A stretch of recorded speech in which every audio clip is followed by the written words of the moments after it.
salamo fa 7:70 ka ny andininy voalohany mivaky toy izao zany amin'ny anaran'i Jesosy Kristy tompontsika.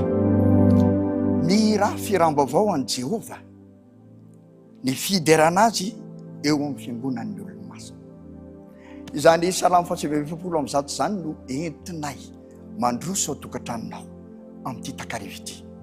Ary zany koa nentinay hiarabanantsika rehetra zay manaraka izao fandarana izao amin'izao takarivo izao. Tsy adinonay mihitsy ny manonona ny fiadanan'ny tompo ho aminao, ho amintsika tsirairay avy, ho ao amin'ny tokantranonareo tsirairay avy. Engane ho endrika izany fiadanan'ny tompo zany ny fiainantsika dia hivoaka mpandresy mandrakarivisika.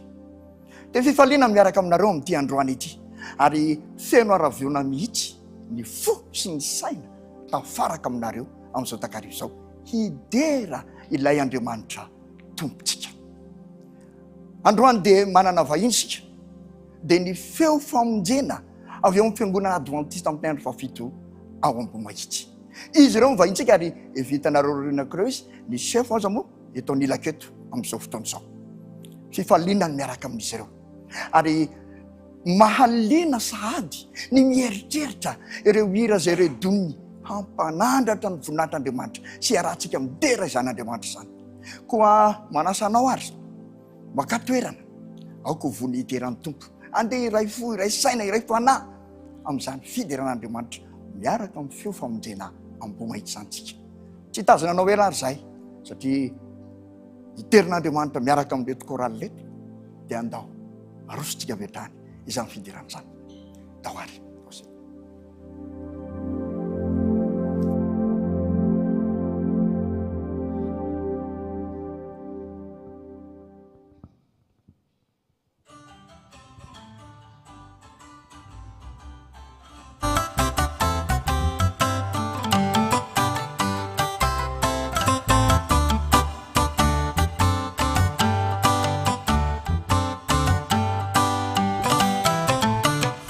Soir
Bula eti Felusaka Natuku Midi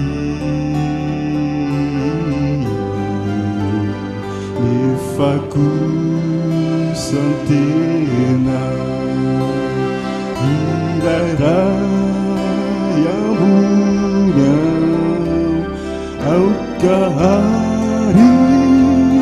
Jivava Kiana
Paeji tukua itu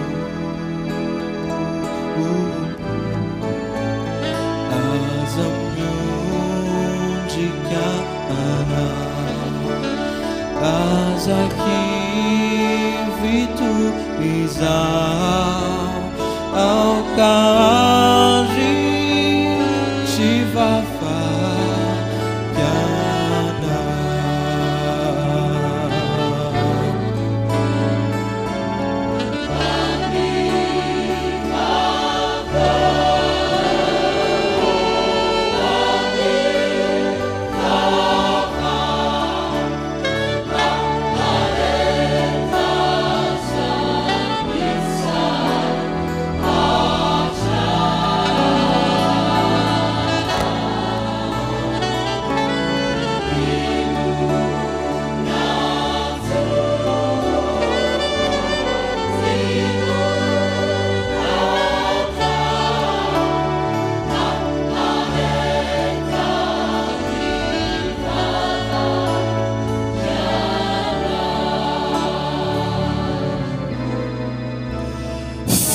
Fitsapa na miseu Jesue warueu Mampaheri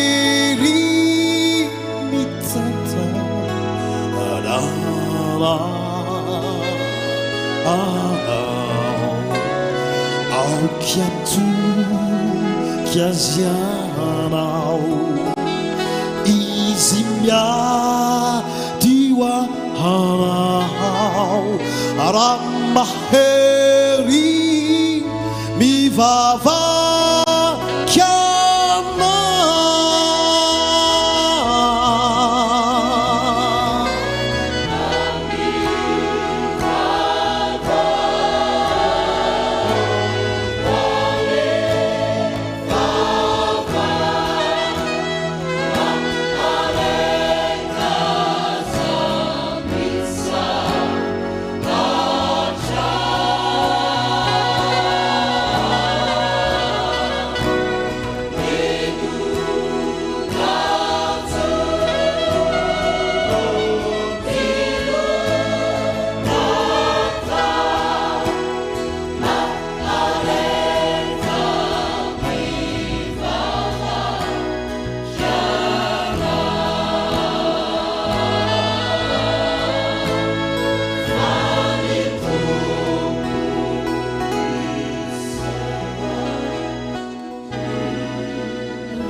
isaorantsika Andriamanitra satria afaka nanaraka izay tapany voalohany zay tsika niaraka tamin'ireto koralina feo famonjena avy eo ambe mahitsy ireto.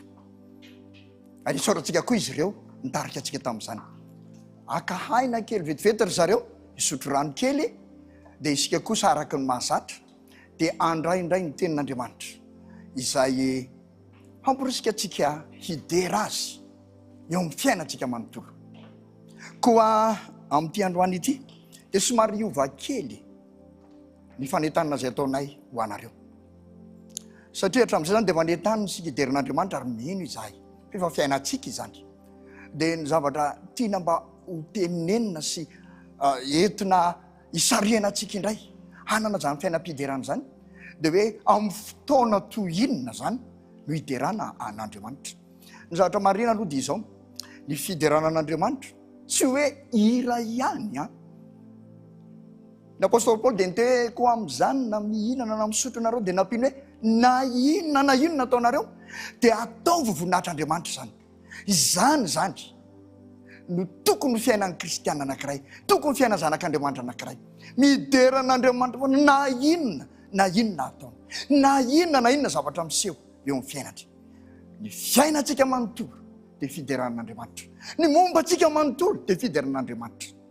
Fa ity fandaharany ity moa dia ny hira no nofidiana hideran'Andriamanitra. Ka dia zany hira zany no tiana hisintomana anareo hoe amin'ny fotoana toy inona no hirantsika hideran'Andriamanitra. Raha mijery ny soratra masina antsika aloha dia mazava tsara ny talidaran'ny soratra masina. Andenge hojerentsika eo amin'ny Jakoba. Jakoba toko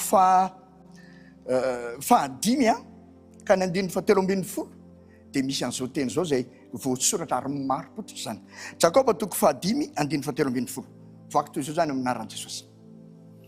Misy azo pahoriana va eo aminareo? Aokizy hivavaka. Misy faly va? Aokizy hisira fiderana. Eto zany ny soratra masina dia miteny amintsika fa raha sendra fahoriantsika, sendra mandalo zava-tsarotsika, sendra misy fitsapana mitranga eo amin'ny fiainantsika, aoka hivavaka isika, aoka mihitsy hanana an'izany fiaina mibavaka izany tsika amin'ny zavatra mitranga toy izany. Fa raha misy fifaliana kosa eo amin'ny fiainanao, misy zavatsoa azonao dia izao, aoka izy hihira fiderana. Ndraindray mety adinitsika izany hira fiderana zany rehefa tojo fifaliana ny fiainantsika. Soratra masina zany dia miteny hoe aoka hihira fiderana rehefa faly isika. Makataka anao eo amin'ny fiainanao manontolo, raha vao manana fifaliana ianao dia redony na ianao rery azy hirao ny hira fiderana tsapanao, hitanao fa tokony hideranao an'Andriamanitra satria izany no lazain'ny soratra masina, mihira fiderana rehefa manana fifaliana. Fa tsy tombo kely ihany ny saitsika, rehefa misy fifaliana ihany ve zany eo amin'ny fiainantsika amin'ny zanak'Andriamanitra antsika vao hihira fiderana isika?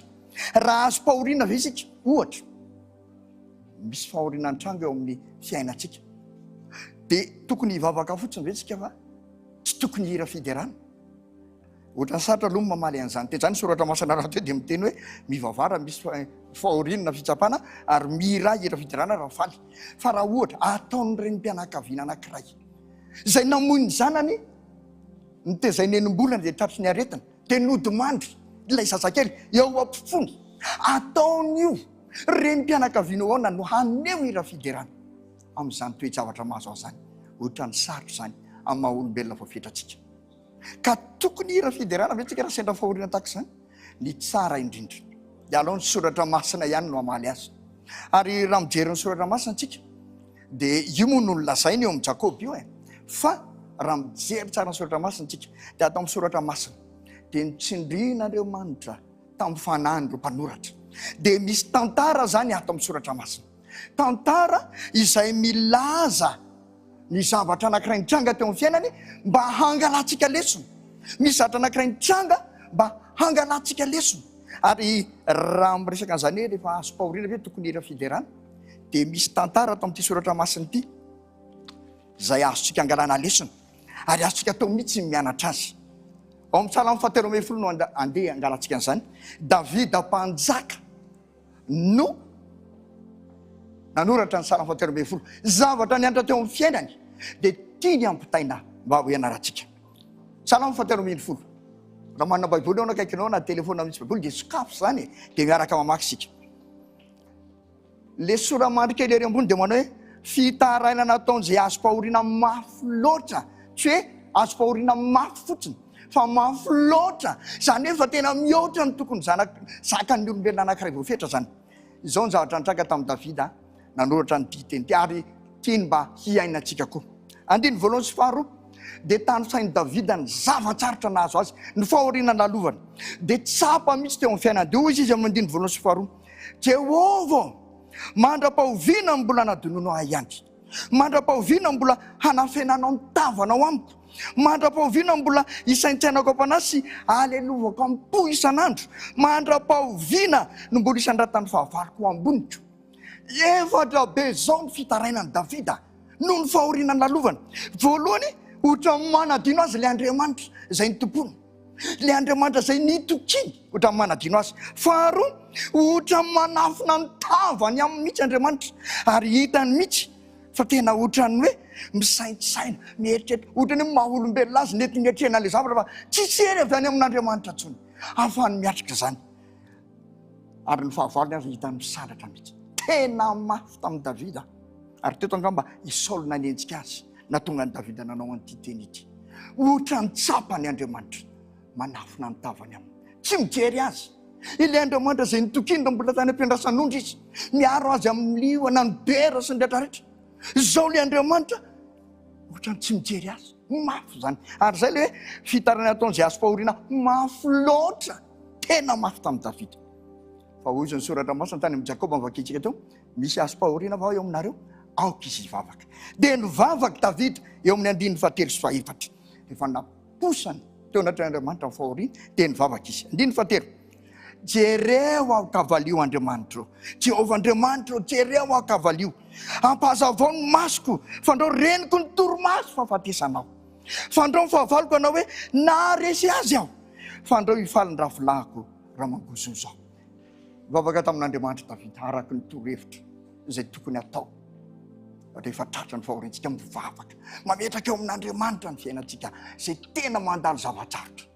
Dia nivavaka Davida, jereo Andriamanitra, todio Andriamanitra, ampaherezo Andriamanitra, atsangano tsy angozozo Andriamanitra.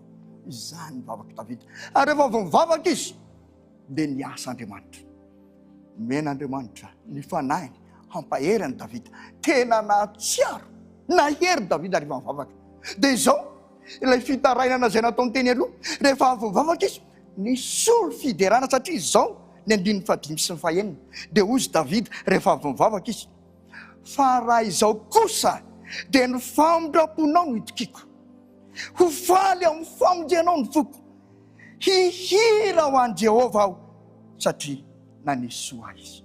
Rehefa avy mivavaka Davida teo anatren'Andriamanitra dia nahazo hery izy, ary tsy nijanona fotsiny nahazo hery fa netiny zany hery zany.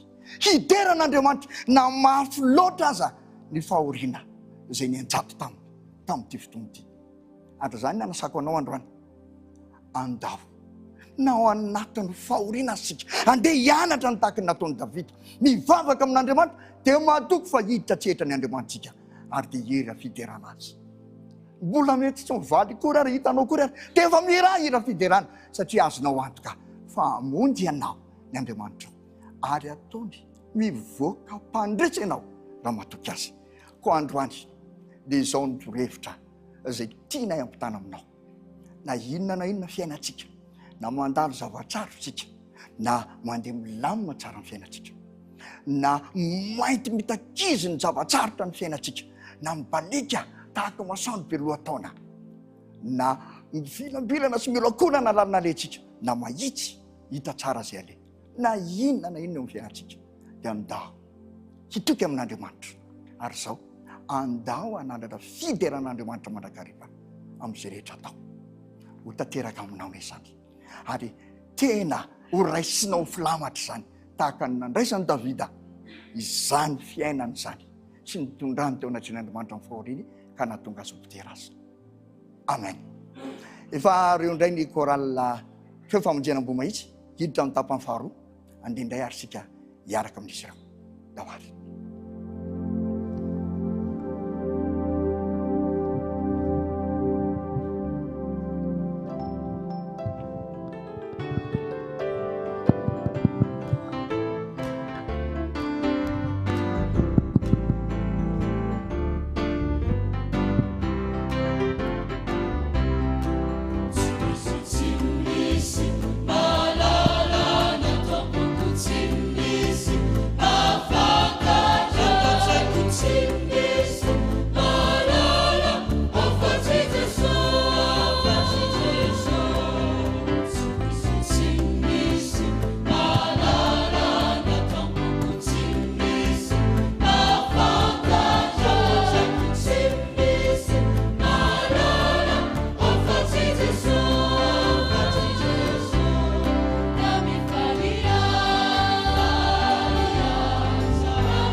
cha wanire sayana sasa cha simaniri ni te usama cha kamita di fitzarana ite sosire nuluara nunaina sifa ha paredana isirere nutuki antenana te sosi nularana wanire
tena falo ny fomba ianareo tany an-trano ve tsy nahatsapa hoe tena fifaliana ny arahantsika androany niderany Andriamantsika ary isaoran'izany Andriamantsika izany nanomentsika fotoana nahafahana midera azy androany nahafahana nanandratra ny voninahiny teto amin'ity toerana ity izay nampitaina tany aminareo tany an-trano tany tena mendrika iderana ny Andriamantsika satria tsara izy sady mpanao ny tsara ka dia tena tokony ho mbavantsika mandrakariva ny fiderana azy saotra n'Andriamanitra sika tamin'ny fidirany antsehatra tamin'ny zavatra rehetra nanatanterahana ity fotoanandroany ity mino ahy ianao fa miasa Andriamanitra matotanteraka ny fotoanantsika androany ko izany no anomezantsika azy midera misaotra niaja ary ho azy mandrakizay zany ho azy mandrakizay zany isaorantsika koa ny feofamonjena ambo mahitsy izay vahiny fandarana androany ary niaraka tamintsika mianakavy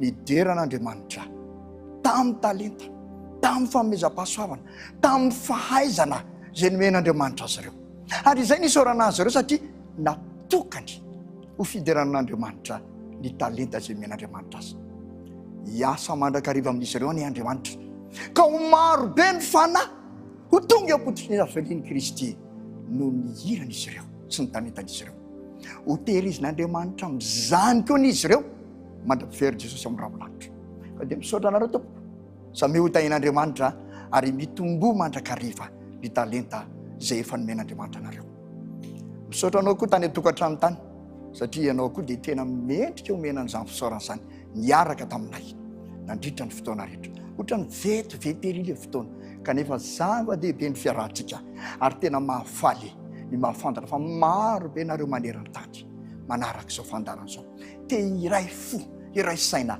hiderin'Andriamanitra ko dia misaotra tompoko ary mankasitraka anareo misaotra ihany koa ny teknisianina rehetra misaotra ny mpakasary ireo rehetra ireo dia miasa mikitsy-po ampitiavana ampanolora-tena mba hahatonga izao fandarana izao ho tonga ny tokantranonareo ahafahanareo manaraka izany ka dia mankasitraka azy ireo sy miara-miasa amiko ao anatin'ity fandarana ity misaotra ihany koa reto olona maromaro izay manatrika izao fotoana izao miaraka aminay averina ihany fa azo atao tsara ny manatrika izao fotoana izao dia mankasitra anareo tompoko niaraka taminay teto fifaliana ho anay nahita anareo androany dia tapitra indray zany ny fotoana ohatrany hoe vetivety kely kanefa dia izay moa tsy maintsy misy fifarany efa nisy ny fiatomboana ajanontsika antrena andrany fa faly isika ary izay fifalitsika izay no aoka ho tazomina mandrety fotoana rehetra dia amin'ny herin'ny androany toy izao eo ndraiky raha sitrapon'Andriamanitra tokoa amin'ny herin'ny androany toy izao dia eo ndraiky indraisika hiaraka amin'ny korala adventiste avy eo volotara izany indray mivahiny fandarana amin'ny herin'ny androany ko dia efa manasa anao sany be n'izao eto ambavaka mba ho tonga somatsara amin'izay fotoana izay indraisika eo ambany fitarihan'ny fanahymasina sy ny fiarovan-drato eo isaraka zany tsika nefa alohany isarantsika dia efa mahazatra nyity fandarana ity ny manolotra teny fikasana ho atsika teny izay etsika mianakavy hamakavakiana indray ny herinandro izay hisokatra tsy ho ela eo anoloantsika dia izany teny izany indray no etsitsika mandritra ny herinandro mba hanetsiketsika ny fiainantsika ary hitondra ny fiainantsika mihitsy ho amin'ny tsara mandrakariva ao amin'ny Kolosianina toko 3 ka ny 5:10 no omenantsika amin'ity androany ity mivaky toy izao zany amin'ny anaran'i Jesosy Kolosianina toko 3 5:10 ary aoka hanapaka ao am-ponareo ny fiadanan'i Kristy fa ho amin'izany no niantsoana anareo ho tena iray ary aoka ho feno fisaorana ianareo izany teny izany no menay anareo mety nareo amakivaky ny herinareo ray hitoetra ao aminareo ny fiadanan'i Kristy ary ho feno fisaorana ianareo mandeha ny zatsisy dia raisy izany teny izany ampiaro amin'ny fiainanareo fa hivoaka mpandresy isika ary amin'ny herin'ny androany toy izao dia raha sitrapon'ny tombo araka ny lazaiko teo korala avy eo amin'ny fiangonana adventiste volotara miaraka amintsika ametraka amin'ny veloma indray tompoko izay sy ny korala famonjena mbo mahitsy dia samy hotain'Andriamanitra ikopakopatana n'izay mianakavy veloma tompoko amin'ny herin'ny androany toy izao raha sitrapon'ny tombo